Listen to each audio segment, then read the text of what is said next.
S'il y a bien un objet que Catherine affectionne particulièrement, ce sont les livres. Et elle en a beaucoup, beaucoup trop. Mais dans le tas, quels sont ces livres sur la psychologie préférée? Eh ben, ils sont là. Les voilà tout ça. Et elle va vous en parler. Ah, et aussi pensez à vous abonner à notre chaîne ou à laisser un commentaire ou un like. Ça va nous permettre de nous faire connaître et en plus, ça nous fait plaisir. Aujourd'hui, on va parler de bouquins. Alors pourquoi on a décidé de faire cette vidéo? C'est parce que j'ai énormément de questions sur le compte Instagram par rapport à des livres. Voilà, j'ai tel sujet en tête, est-ce que tu aurais un livre à me recommander? Alors je suis pas forcément la plus grande experte des bouquins, et puis peut-être qu'on n'a pas toujours les mêmes avis sur les choses, mais en tout cas, visiblement, apparemment, de temps en temps, vous pensez que mes avis sur les livres peuvent vous aider. Donc ce que je vais faire aujourd'hui, c'est que je vais vous parler des meilleurs livres sur les sujets dont on me parle le plus souvent, que j'ai pu lire sur ces sujets, et puis comme ça peut-être ça vous donnera envie de les découvrir. Alors vous pouvez aussi aller sur le compte Instagram, il y a une story permanente sur conseils livres, c'est comme ça que je l'ai appelé, et là voilà, vous avez d'autres conseils de bouquins voilà, dont je parle pas forcément ici, et il y a des bouquins dont je vais vous parler ici dont je parle pas dans la story. Donc si voilà, vous cherchez des livres sur des sujets que je vais pas aborder aujourd'hui, n'hésitez pas à aller sur le compte Instagram, et puis aussi à vous abonner à la lettre psy, qui est notre newsletter qui sort tous les 15 jours, dans lesquels on parle voilà, de sujets autour de la psychothérapie, Fabien et moi, et régulièrement on vous parle aussi de bouquins, des derniers bouquins qu'on a lus et des avis qu'on peut avoir. Aujourd'hui, ce sera des bouquins que j'ai aimés, ou des auteurs que j'aime, parce qu'il y a certains bouquins que je vais vous montrer là, je les ai pas encore lus, mais ce sont des auteurs que j'ai déjà lus par contre et que j'apprécie. Et donc voilà, je vais vous parler de 6 thèmes différents. Si vous avez d'autres livres sur ces mêmes thèmes que vous avez trouvé super, n'hésitez pas à les partager en commentaire, ça pourra déjà moi m'inspirer, Fabien aussi d'ailleurs, et puis peut-être aussi les personnes qui liront les commentaires pour avoir voilà, un pool de bouquins pour se renseigner sur certains sujets. Le premier livre dont je voudrais parler, donc c'est un livre sur la communication pour tous les professionnels, que vous soyez psy, que vous soyez coach, assistants sociaux, éducateurs, éducatrices, en tout cas dans toutes les professions où vous accompagnez des gens.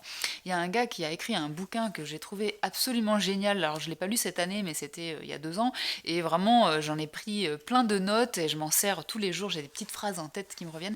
Ça s'appelle Écouter, parler, soigner. Je crois que le sous-titre c'est traité de communication à l'usage des soignants ou quelque chose comme ça. Et c'est un bouquin qui est hyper pragmatique. Alors, si vous me suivez sur les réseaux sociaux, vous savez que c'est des choses vraiment importantes pour moi. Je suis quelqu'un de très pragmatique, j'ai besoin de concret, j'ai besoin de pratiquer et pas que voilà, de réfléchir. Et là, vraiment, c'est un bouquin hyper concret, avec plein d'exemples sur des choses à faire, à pas faire. Et c'est un psychiatre qui l'a écrit, il s'appelle Philippe Haïm. Donc, si vous pouvez aussi le suivre sur YouTube, il a une petite chaîne qui s'appelle Comme Psy, donc CO2M apostrophe psy, et voilà, il ne republie pas très souvent, mais ses réflexions sont toujours très intéressantes, et il a écrit plusieurs bouquins. Donc là je suis en train de lire d'autres choses en ce moment de lui, mais ce bouquin Écouter, parler, soigner, vraiment je vous le recommande, surtout par exemple si vous vous installez en libéral et que vous allez recevoir des patients ou des clients. C'est quelque chose qui va vraiment vous aider, parce que voilà, il donne plein de petites choses à avoir en tête. Il parle de la posture de l'accompagnant, parce que c'est en grande partie ça aussi qui va aider nos clients et nos patients. C'est pas tant les techniques qu'on utilise qui sont pas assez compliquées à apprendre, c'est ce que je décris toujours, mais c'est la posture qu'on va avoir, c'est-à-dire comment on va les utiliser, avec qui, dans quelles conditions, enfin tout un tas de choses qui font que comment on va réagir face à ce que nous disent nos patients ou nos clients. Et ça, la posture, c'est extrêmement important, c'est vraiment ce qui va soigner en grande partie et aider en grande partie. Et vraiment, ce bouquin est génial pour ça, je vous le recommande vraiment. Alors ensuite, 2 autres livres que j'adore sur des thèmes qui m'importent beaucoup, qui sont plutôt la biologie finalement de la psychologie. Moi, c'est quelque chose qui me passionne, et surtout depuis que je fais de la psychotraumatologie, c'est-à-dire que je me spécialise dans le traitement des traumatismes. Ça m'intéresse vraiment de comprendre ce qui se passe quand on est en train de traiter les traumatismes sur le plan biochimique dans le cerveau. Donc il y a vraiment 2 auteurs que j'aime beaucoup. Si vous avez déjà écouté mes vidéos ou mon contenu... L'ordre étrange des choses. voilà, L'ordre étrange des choses d'Antonio Damasio. Donc peut-être vous connaissez Antonio Damasio parce qu'il Il a écrit L'erreur de Descartes, qui est un livre très connu. Mais moi, vraiment, mon favori, c'est L'ordre étrange des choses. Alors, il faut s'accrocher, c'est un peu technique. Peut-être on n'en lit pas 15 pages par jour, mais une page de temps en temps, et au fur et à mesure, on avance et on apprend énormément de choses sur l'évolution de notre cerveau, à quoi nous servent nos émotions, comment elles nous sont utiles. Et c'est vraiment des concepts que j'utilise tous les jours au cabinet pour expliquer aux patients, notamment, mais pourquoi toutes nos émotions sont importantes, pourquoi les émotions négatives, ça n'existe pas. Il y a des émotions désagréables, mais négatives, non, jamais. Elles servent toutes à quelque chose. Et voilà. Et comment ça se passe dans notre cerveau quand on a une émotion, pourquoi on en a une, qu'est-ce qu'on peut en faire. C'est vraiment fantastique. Donc voilà, c'est un neuroscientifique, Antonio Damasio, peut-être vous le connaissez déjà, peut-être vous avez déjà vu son TED sur Internet. Si vous ne l'avez pas vu, je vous encourage vraiment à aller le voir. Et vraiment, s'il y a un bouquin sur la biologie, de la psychologie à lire, pour moi, c'est celui-ci. Un autre auteur que j'ai découvert l'année dernière aussi s'appelle Sablonnière, Bernard, je crois, le professeur Bernard Sablonnière. Et il a écrit plein de livres. Alors je pense que lui, il est pas neuroscientifique, je crois qu'il est vraiment biologiste. Et notamment, il a écrit un bouquin qui s'appelle Le cerveau. Le sous-titre, ça s'appelle... euh, bon, je ne me rappelle plus, je vous mettrai en barre d'infos. Et il décrit en fait 5 étapes de la maturation du cerveau et comment la plasticité cérébrale dans chacune de ces étapes va être différente.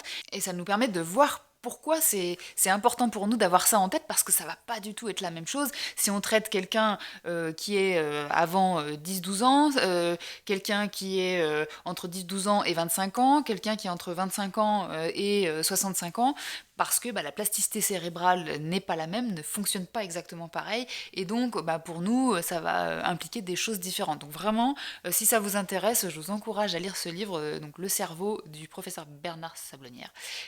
Vraiment, on apprend plein de choses à ce sujet. Alors, j'ai plein de bouquins dans mon étagère là sur la biologie, alors des émotions, du trauma évidemment parce que c'est ma spécialité, des hormones aussi parce que ça c'est un sujet que je connais moins bien. Donc bien sûr, je vous en reparlerai quand je les aurai lus, mais j'ai tellement de livres à lire que les choses vont petit à petit et je fais en fonction des ateliers qu'on construit. Et puis des thèmes que je peux rencontrer en thérapie quand j'ai besoin de certaines infos. Si vous avez d'autres livres que vous avez trouvé super sur la biologie, de la psychologie, alors vraiment mettez-les-moi en commentaire, ça m'intéresse, je suis passionnée de ces sujets-là. En tout cas voilà, moi ceux que je peux vous recommander, que j'ai adoré, L'ordre étrange des choses et Le cerveau. Alors, un sujet dont on parle beaucoup en ce moment, qui est le haut potentiel intellectuel, et sur lequel on dit beaucoup de trucs pas complètement vrais, m'avait amené à vouloir en savoir plus sur le plan scientifique de qu'est-ce qu'on sait de tout ça. Donc j'ai écouté tout un tas de podcasts, j'ai lu des tas d'articles, et j'ai fini par lire des livres. Donc je vais vous donner ceux que moi je vous recommande. Pourquoi je vous recommande ceux-ci? Parce que ils sont truffés de sources scientifiques, c'est-à-dire des études qui ont été faites, c'est pas juste comment dire, des idées qu'on a sur la question ou des expériences de psy qui reçoivent des patients, parce qu'il faut bien avoir en tête que nous, en tant que psy, on ne voit que les personnes à haut potentiel intellectuel qui ont des problèmes. Donc, si on écrit à partir de notre expérience, on va dire, en fait, toutes les personnes qui ont un haut potentiel intellectuel ont forcément des problèmes. Or, les études nous montrent que c'est pas du tout le cas. Bien sûr, ça n'empêche pas d'avoir des problèmes, d'être à haut potentiel intellectuel, mais c'est pas corrélé. C'est pas parce qu'on est au potentiel intellectuel qu'on a des problèmes, et même globalement, les études vont nous montrer que c'est le contraire qui se passe. C'est juste que nous, on voit que ceux qui ont des problèmes. Si vous allez bien, vous n'allez pas aller chez le psy, je pense que ça vous paraît logique.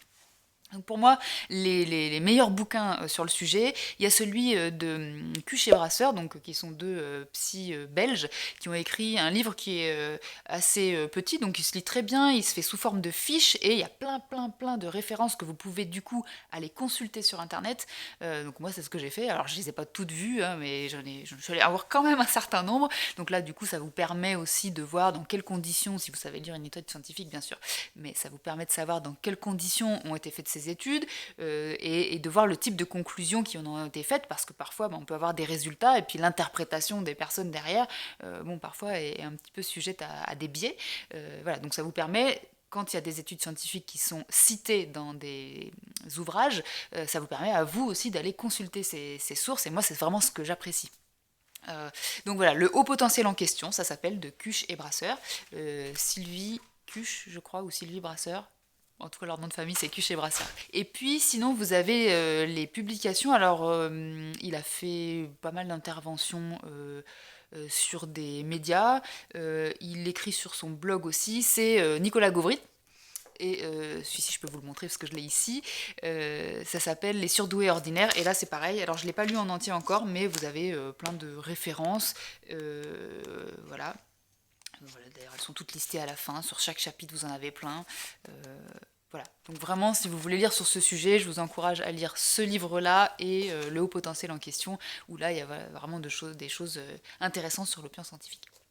Alors, une fois n'est pas coutume, je vais vous parler d'un livre de développement personnel.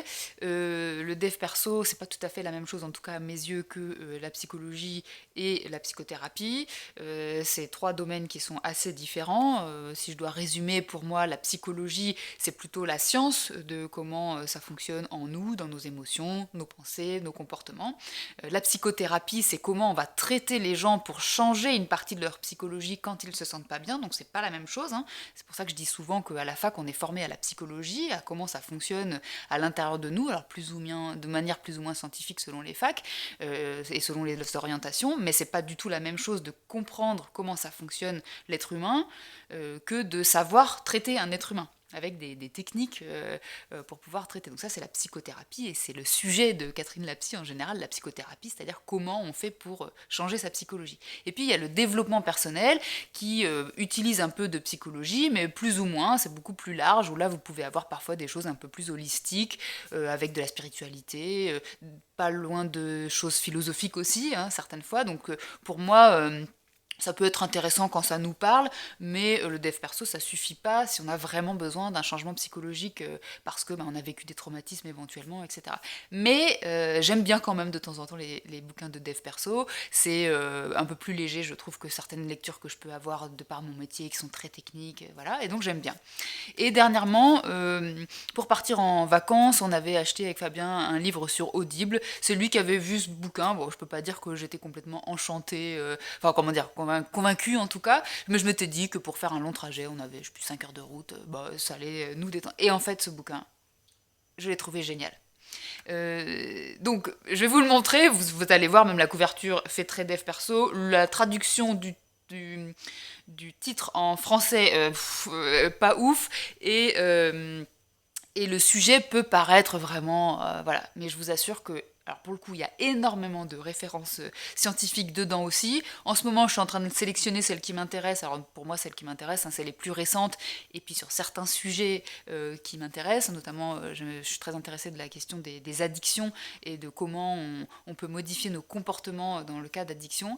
Et ce bouquin, voilà, ça s'appelle, alors, Un rien peut tout changer. En français, on est d'accord, on dirait un énième bouquin sur un thème cucu.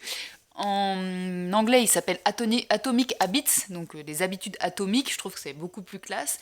Et en fait, voilà, ça parle de comportement.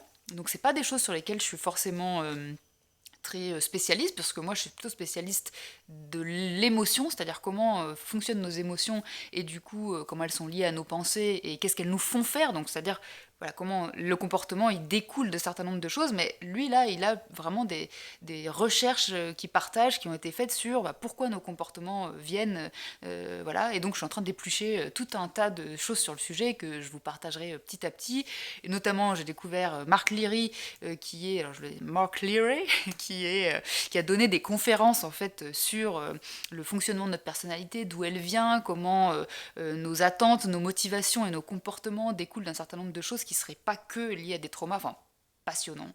Si vraiment le sujet des habitudes et des comportements humains et des addictions vous intéresse, vraiment, je vous recommande 1000 fois ce bouquin. On en a parlé dans la lettre psy il n'y a pas longtemps. Et voilà, et je suis en train de le relire. Vous voyez, je mets plein de machins. Et je suis en train de surligner toutes les études que je veux aller voir. Donc, je vous recommande.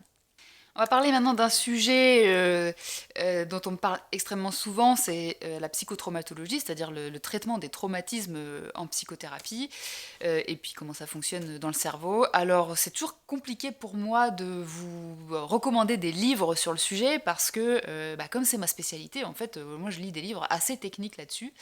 Donc je vais vous en parler d'un qui pourrait être grand public, entre guillemets, en tout cas il y a un certain nombre de personnes que je connais qui sont pas psy et qui l'ont lu et à qui ça a apporté beaucoup de choses. Et puis je vais vous parler de 2 autres livres plus techniques et je vais vous expliquer pourquoi. Donc, vous pouvez lire Le corps n'oublie rien, donc c'est un gros bouquin. Voilà, ça explique un petit peu sur le plan biologique et technique comment ça fonctionne un traumatisme et puis le type de choses qu'on peut travailler, et ça parle notamment de quelque chose qui a l'air d'être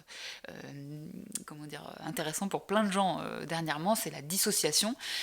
Donc voilà, ce livre, alors quand même quelques éléments techniques, mais peut vous donner des éléments de voilà, comment ça fonctionne le trauma, pourquoi il y a des traumas qu'on soupçonne pas, qu'on n'imaginait pas, pourquoi nous, en tant que psy, on considère que ce sont des traumatismes, alors que vous, si on vous avait demandé la liste de vos traumatismes, vous les auriez pas cités.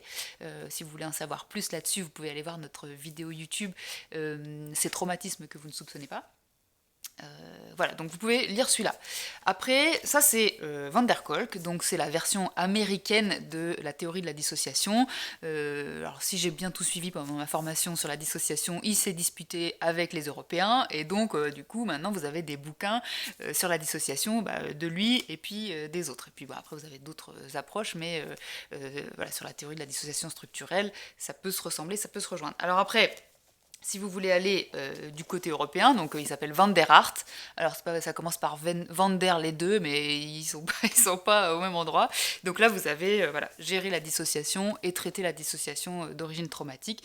Donc là c'est pareil. Par contre, vous voyez la taille des bouquins, je conseille ça plutôt à des personnes qui sont, qui traitent les traumas et qui ont besoin d'approches plus douces, par exemple, que le MDR, parce que là, vous n'allez pas parler de MDR. Hein.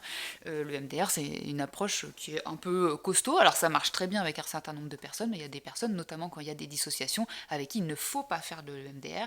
Et donc, c'est important de voir un petit peu comment on peut travailler, parce que on peut traiter le trauma, bien entendu, et ça se fait de manière précautionneuse.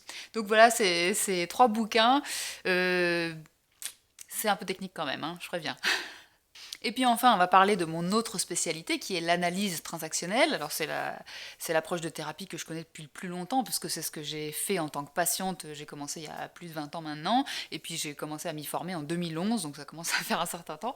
Et c'est une approche notamment relationnelle, c'est-à-dire qui est proche par exemple des théories de l'attachement, c'est-à-dire de dire que nos problèmes sont en partie liés à des problématiques dans le lien avec les autres. Alors ça rejoint beaucoup la psychotraumatologie, parce qu'on sait que dans les traumatismes, les événements peuvent être traumatiques en eux-mêmes, mais très souvent, quelque chose qui va accentuer un traumatisme, c'est le fait qu'il y avait des personnes qui étaient là et qui ne vous ont pas protégé. Alors ça ne veut pas dire qu'elles sont malveillantes, hein, ça peut vouloir dire qu'elles ont été sidérées, donc elles n'ont plus réussi à bouger, elles ont été envahies par leurs propres émotions, et donc pendant un certain temps, elles n'étaient plus disponibles non plus. Il y a tout un tas de raisons, et que en fait, ça a pu créer des cassures de la confiance, des cassures du sentiment de sécurité. Donc il y a beaucoup de choses qui sont liées aux relations, et donc l'analyse transactionnelle est super pour ça, parce qu'elle permet d'utiliser la relation aussi en tant que thérapeute pour aider les personnes à se traiter. Alors en français, en tout cas, il n'y a pas beaucoup de livres d'analyse transactionnelle qui ne soient pas théoriques. Ce que je veux dire par là, c'est qu'il y a beaucoup de livres qui expliquent comment fonctionne l'analyse transactionnelle et puis qui donnent des exemples de voilà, comment ça peut être dans la vie de tous les jours. Mais moi, ce qui me manquait en tant que praticienne, donc psychologue qui pratique l'analyse transactionnelle, c'était vraiment des études de cas. C'était comment, quand on est donc coach, psy ou qu'on accompagne des personnes, parce que l'analyse transactionnelle peut être utilisée aussi par des profs, par des conseillers d'éducation au collège, au lycée, et comment on l'appliquait, parce que comme je vous disais, moi je suis quelqu'un de très pragmatique, j'ai besoin d'exemples très concrets.